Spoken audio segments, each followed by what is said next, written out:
वह मुझे डांट रहा है। कोई भी डांटता है आपको, कोई टीचर डांटते हैं, कोई मम्मी डांटते हैं, कभी पापा डांटते हैं, तो डांटने को क्या कहते हैं? स्कोल्ड, यानी डांटना।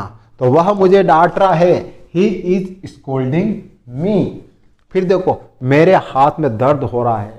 कभी कभी हाथ में दर्द भी होता है या ज्यादा कुछ लग जाती है, इसको क्या कहते हैं? My hand is paining. Pain, pain यानी दर्द। My hand is paining. फिर देखो, उसका दिल मत दुखाओ। कोई कोई किसी को टॉर्चर करता है या कोई गंदी बात कह देता है या धोखा दे देता है, तो लोग क्या कहते हैं? उसको हर्ट मत करो यार, मत दिल दिखाओ उसको।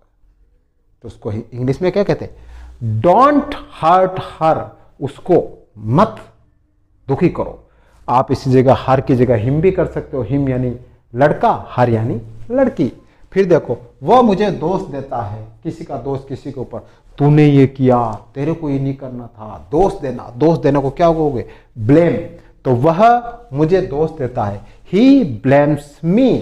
फिर देखो, उसने मुझ पर आरोप लगाया। ये काम ये तो तूने किया है, ये तेरी हरकत है, तुझे ये नहीं करना था। भले ही आपने नहीं किया, लेकिन क्या करो, आरोप लगा दिया, दोष लगा दिया। इसको क्या बोलोगे? उसने मुझ पर आरोप लगाया। ही अलेज्ड मी। आरोप, आरोप को क्या बोलते? अलेज। क्या बोलते? अलेज। फिर देखो, मुझे याद दिलाना। अपन कितनी बार कहते हैं ना कि यार मुझे याद नहीं रहता यार, ये काम मुझे याद दिला देना, तो ये काम मुझे याद दिलाना। याद दिलाना, याद दिलाने को क्या कहते हैं? रिमाइंड। रिमाइंड मी, मुझे याद दिलाना। फिर देखो, मैं माफी मांगता हूं, गलती हो जाती है, कुछ गलत काम कर लेते हो, माफी मांगना चाहिए, बिल्कुल मांगना चाहिए। कोई शर्म नहीं है माफी मांगने में। सीना चौड़ा करके माफी मांगो, कहो कि हाँ गलती हुई, लेकिन साथ में कहो नेक्स्ट टाइम नहीं करूंगा। माफी मांगना, आई अपोलोजाइज। फिर उसे माफ कर दो। माफी मांग दी, अब बोल सकते यार उसने माफी मांग दिया, उसे माफ करो यार, अब तो हो गया, अब तो छोड़ो यार। तो उसको क्या कहोगे? Forgive him. Forgive him, forgive यानी माफ करना।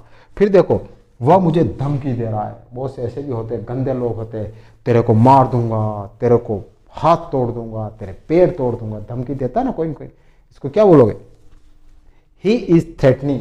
थ्रेटन, थ्रेटन यानी धमकी देना। ही इज थ्रेटनिंग, वह धमकी दे रहा है। फिर देखो, मैं कांप रहा हूं, ठंड लगती है, कांपते हो।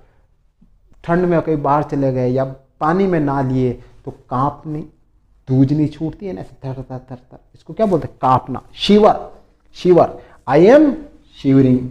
फिर देखो, वह तुतलाता है। छोटा बच्चा होता है, तुत तुत करके बोलता है, बराबर टंग पूरी नहीं होती है, तो तुतलाना को क्या बोलते हैं? लिस्प। और वह तुतलाता है, ही लिस्प्स। फिर वह हकलाता है। बहुत से बड़े भी हो जाते हैं, ढंग से बोल नहीं पाते हैं, अटक अटक के बोलते हैं, उसको क्या बोलते हैं? स्टमर। वह हकलाता है, ही स्टमर्स, ही स्टमर्स। फिर देखो, मत फुसफुसाओ। फुसफुसाना क्या होता है? कान में, किसी कान में बात करना, क्या क्या क्या कर रहे हो, क्या नहीं कर रहे हो, कैसे कर रहे हो, जोर से नहीं बोलना, चुपचाप बात करना, तो उसको क्या बोलते हैं? फुसफुसाना। फुसफुसाना को इंग्लिश में क्या बोलते हैं? विस्पर। तो डोंट विस्पर। फिर वह नींद में बड़बड़ाता है। बहुत से देखे होंगे आपने, नींद में भी बोलते रहते, नींद आ रही है क्या, मीन वैसे कर दिया, ऐसा करते रहते हैं, बहुत से करते हैं। इसको क्या बोलते हैं? ही मम्बल्स इन स्लीप। मम्बल, मम्बल यानी नींद में बड़बड़ाना।